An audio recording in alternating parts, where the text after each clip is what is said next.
ഇന്ന് ഞാൻ ഉണ്ടാക്കാൻ പോകുന്നത് വൻപയറും അതുപോലെ പച്ചക്കായയും ചേർന്നിട്ടുള്ള ഒരു തോരനാണ്. ഇതിനു വേണ്ടി ആദ്യം വൻപയർ ഒന്ന് വേവിച്ചെടുക്കണം. ഞാൻ ഈ വൻപയർ ഒരു മണിക്കൂറോളം ഒന്ന് വെള്ളത്തിൽ കുതിരാൻ വേണ്ടി വെച്ചതാണ്. അതിന് ഈ കുക്കറിലോട്ട് ഇട്ടിട്ടൊന്ന് വേവിച്ചെടുക്കാം. അതിനുവേണ്ടി ആവശ്യത്തിന് വെള്ളം ഒഴിച്ചിട്ടുണ്ട്. ഇനി കുക്കർ അടച്ചിട്ട് ഇതൊന്ന് വേവിച്ചെടുക്കാം. ഒരു വിസിൽ വന്നതിന് ശേഷം തീ കുറച്ച് വെച്ചിട്ട് ഒരു 5 മിനിറ്റാണ് ഞാൻ ഈ വൻപയർ വേവിച്ചെടുക്കുന്നത്. കുറേ സമയം കൊണ്ട് കുതിർത്ത് വെച്ച പയറാണെങ്കിൽ ഈ 5 മിനിറ്റ് വേവിക്കേണ്ട കാര്യമില്ല. നല്ല പ്രഷറുള്ള കുക്കറിൽ ഒരൊറ്റ വിസിൽ വന്നാൽ മതി. ഇത് വെന്ത് ഉടഞ്ഞു പോകരുത്. ഇതിപ്പം പാകത്തിന് വൻപയറെല്ലാം വെന്തിട്ടുണ്ട്. അതുപോലെ ഞാൻ ഇതിനു വേണ്ടിയുള്ള പച്ചക്കായ അരിഞ്ഞ് വെച്ചിട്ടുണ്ട്. ഈ ചൂടായ പാനിലോട്ട് ഒരു 2 ടേബിൾ സ്പൂൺ വെളിച്ചെണ്ണ ഒഴിച്ചു കൊടുക്കാം.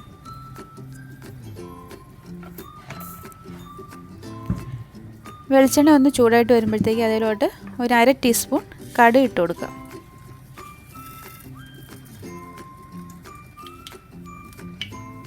കടുക് പൊട്ടി വന്നിട്ടുണ്ട്. അതിലോട്ട് അരിഞ്ഞ് നല്ലപോലെ കഴുകി വാരി വെച്ചിരിക്കുന്ന പച്ചക്കായ ഇട്ട് കൊടുത്തിട്ടുണ്ട്. ഈ പച്ചക്കായ ഞാനത് 4ആയിട്ട് കീറിയിട്ട് അത് അല്പം കട്ടിക്കാണ് അരിഞ്ഞിരിക്കുന്നത്. അതിലോട്ട് ഒരു 1/2 ടീസ്പൂൺ മഞ്ഞൾപ്പൊടിയും കൂടി ഇട്ട് കൊടുത്തിട്ടുണ്ട്. ഞാനിത് ഒരൊറ്റ നേന്ത്രക്കായ മാത്രമേ എടുത്തിട്ടുള്ളൂ. ഇത് ചെറുതായിട്ടൊന്ന് ചെനച്ചതാണ്. ഇവിടെ അത്ര നല്ല പച്ചക്കായൊന്നും കിട്ടത്തില്ല.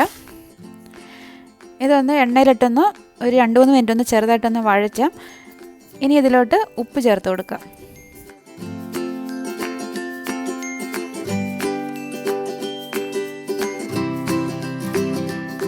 നന്നായിട്ടൊന്ന് ഇളക്കിയിട്ട് ഇതിലോട്ട് ഒരു 1/4 കപ്പ് വെള്ളം കൂടി ഒഴിച്ചിട്ട് ഇതൊന്ന് വേവിച്ചെടുക്കണം.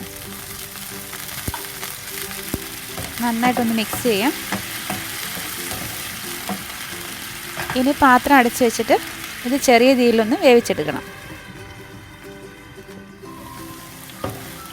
ഇടയ്ക്കൊന്ന് തുറന്നിട്ടൊന്ന് ഇളക്കി കൊടുക്കാം. ഇത് വേവുന്ന സമയത്ത് ഈ തോരന് വേണ്ടിയുള്ള തേങ്ങയൊക്കെ ഒന്ന് ചതച്ചെടുക്കണം. ഇതിനു വേണ്ടി ഞാനൊരു 3/4 കപ്പ് തേങ്ങയും ഒരു വെളുത്തുള്ളിയുടെ അല്ലിയും ഒരു 4 ചുവന്നുള്ളിയും ഒരു 1/4 ടീസ്പൂൺ ചെറിയ ജീരകവും, അതുപോലെ ഞാനിവിടെ ഇതിൻ്റെ അകത്ത് ചേർക്കുന്നത് പിരിയമുളകാണ്. ഒരു 3 എണ്ണം എടുത്തിട്ടുണ്ട്. പിരിയമുളകിന് പകരം പച്ചമുളകും ചേർക്കാം. ഇതൊന്ന് ഒതുക്കിയെടുത്തുകൊണ്ട് വരാം.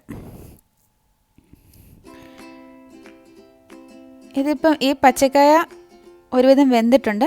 ഇതിലോട്ടിനി നേരത്തെ വേവിച്ച് വെച്ചിരിക്കുന്ന വൻപയറും കൂടി ചേർത്ത് കൊടുക്കാം.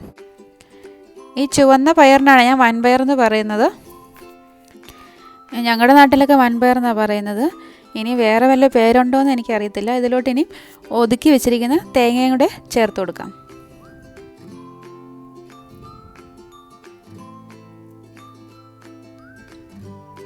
ഇനി ഇതിലോട്ട് കുറച്ച് കറിവേപ്പിലയും കൂടി ഇട്ടിട്ട് നന്നായിട്ടൊന്ന് മിക്സ് ചെയ്യണം.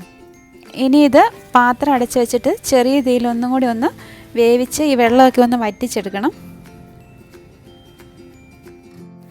വെള്ളം തീരെയില്ലെങ്കിൽ ഒരല്പം വെള്ളം ഒന്ന് തളിച്ച് കൊടുക്കണം. ഞാനിപ്പോൾ ഇതിൽ അരപ്പിൻ്റെ കൂടെ തന്നെ ഒരല്പം വെള്ളം ഇതിലോട്ട് ഒഴിച്ചതാണ്.